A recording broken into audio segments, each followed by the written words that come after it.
Rodney Tatum, detailed image.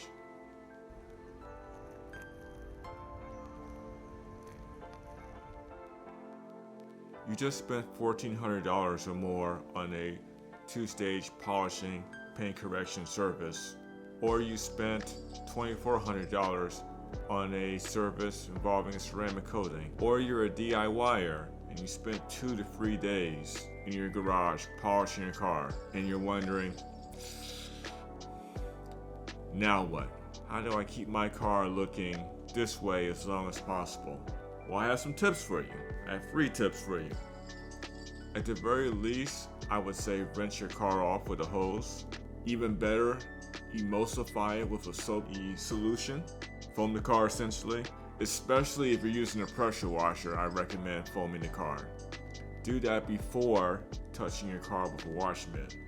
You want to get as much dirt off the car before you touch the car with the wash mitt as possible. The second, use little to no pressure with your wash media. You want to use high quality microfiber mitts. You want to use high quality microfiber towels, plush microfiber towels.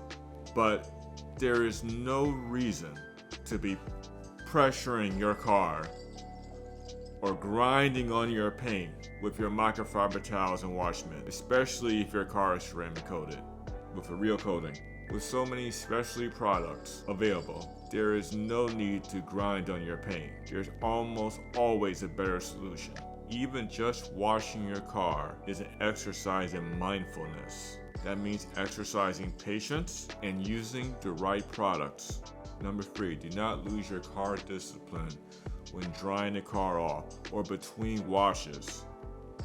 You know what I mean, that need to touch your car between washes, that need to take the easy way out with a quick detailer. Those bad habits lead to new swirls and scratches in your paint. And we're not doing that, right? Also, don't forget about this. Often, dealerships do not listen when it comes to our instructions, our verbal instructions, so having one of these is invaluable.